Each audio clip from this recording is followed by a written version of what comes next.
Meus irmãos e minhas irmãs, paz e bem. Nós continuamos hoje a ler a carta de São Paulo a Tito. É a última parte que vem oferecida para nós na liturgia da palavra, já que o terceiro texto que seria lido amanhã, ele não é lido porque tem uma festa litúrgica e vem substituído. Hoje o apóstolo vai se dirigir aos membros da comunidade. Se ontem era a hierarquia, os presbíteros, os episcopos, hoje ele vai falar com os membros da comunidade. Textos assim são muito comuns na antiguidade. Nós, por exemplo, encontramos conselhos assim para o ambiente familiar na carta aos Efésios, quando o apóstolo vai falar para os maridos, para as esposas, para os pais, para os filhos, para os patrões, para os escravos. Hoje ele vai falar para as pessoas idosas em relação às pessoas jovens da comunidade. O que é a novidade que nos traz o apóstolo nessa carta é a motivação por causa da graça de Deus que se manifestou em Cristo. Esta é a motivação. É esta graça de Deus. Graça quer dizer aquilo que Deus nos dá gratuitamente. É o dom de Deus que nos é oferecido pelo Cristo que deve transformar a nossa existência. Então outros tantos autores fora do mundo cristão vão escrever esses conselhos, mas sem uma motivação.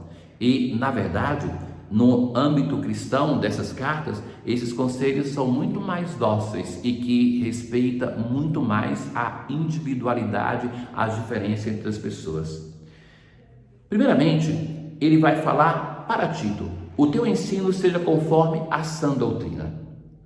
E agora vai falar: os mais velhos sejam sóbrios, ponderados, prudentes, fortes na fé, na caridade, na paciência.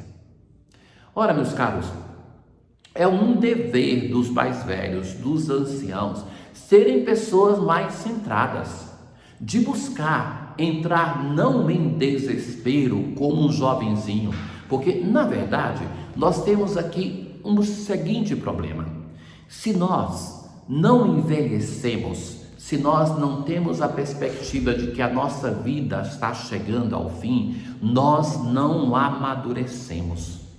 Então, na Idade Média, no tempo que viveu São Francisco, as pessoas sabiam que ia viver uns 40 anos. Então, por isso, São Francisco, quando chega aos 20 anos, se torna o fundador de uma ordem.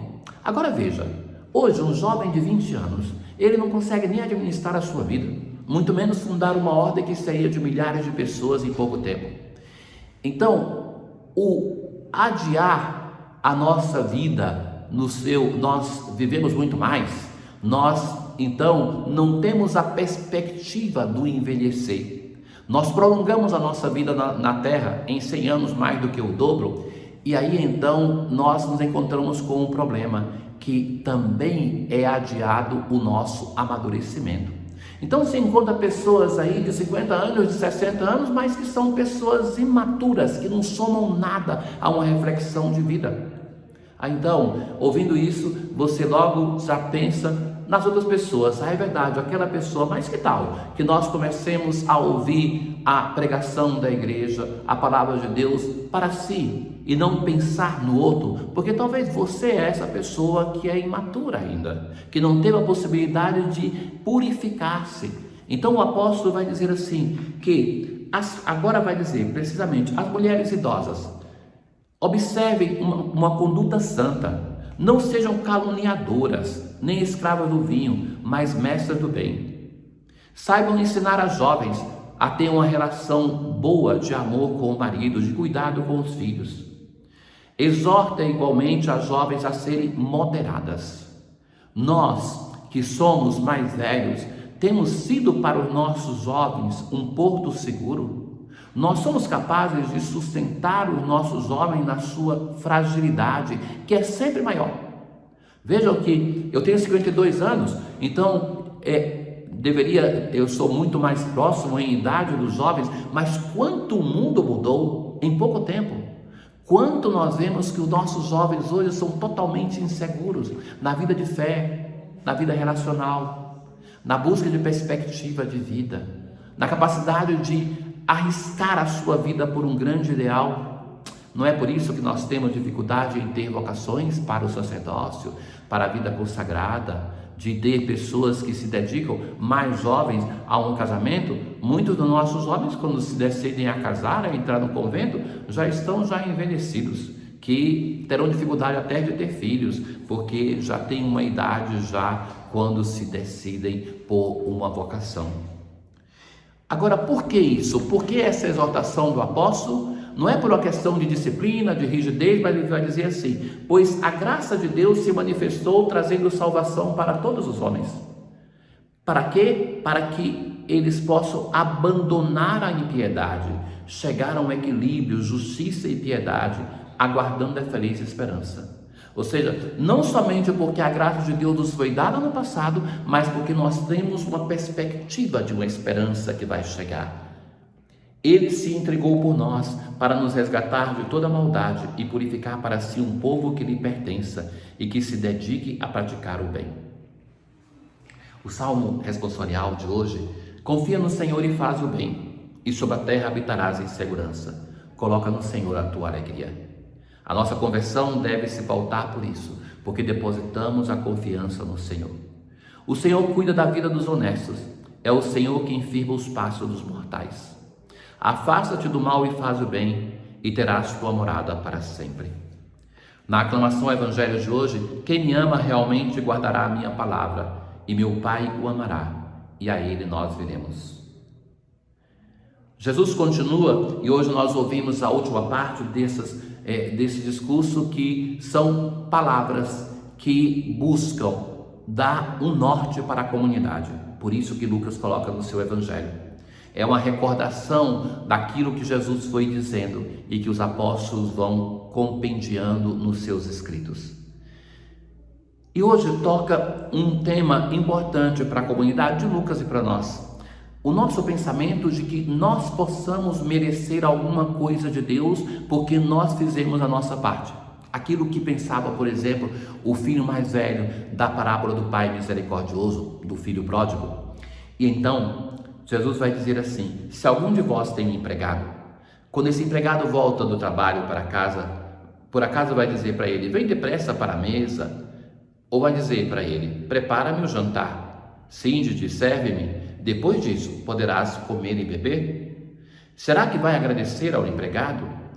Assim também vós, quando tivermos feito tudo o que vos mandaram, dizer: somos servos inúteis, fizemos o que devíamos fazer. Caríssimos, o que quer nos dizer essa parábola?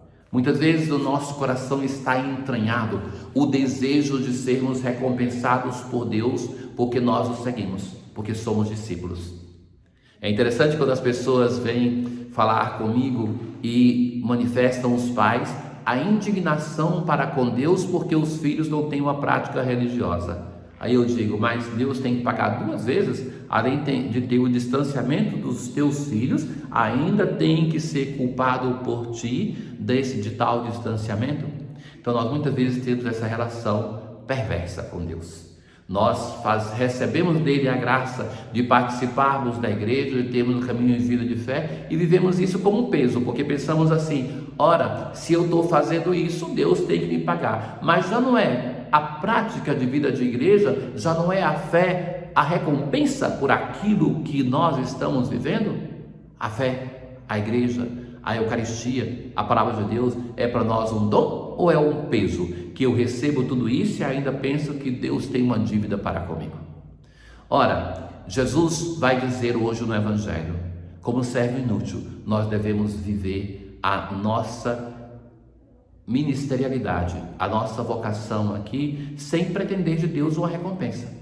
Mas isso vale em qualquer relação. Se nós fazemos por nossos irmãos alguma coisa e queremos que eles nos paguem por isso, é sinal que não foi um dom, não foi uma gratuidade. Então somos servos inúteis, fizemos aquilo que devíamos, e este fazer já é o prêmio que nós recebemos. Nós hoje rezamos com a oração sobre as oferendas.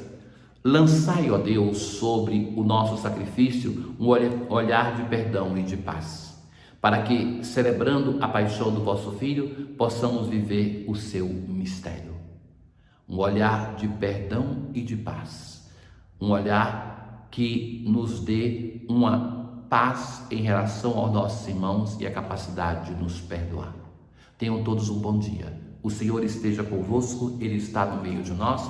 Abençoe-vos o Deus Todo-Poderoso, o Pai, o Filho e o Espírito Santo. Paz.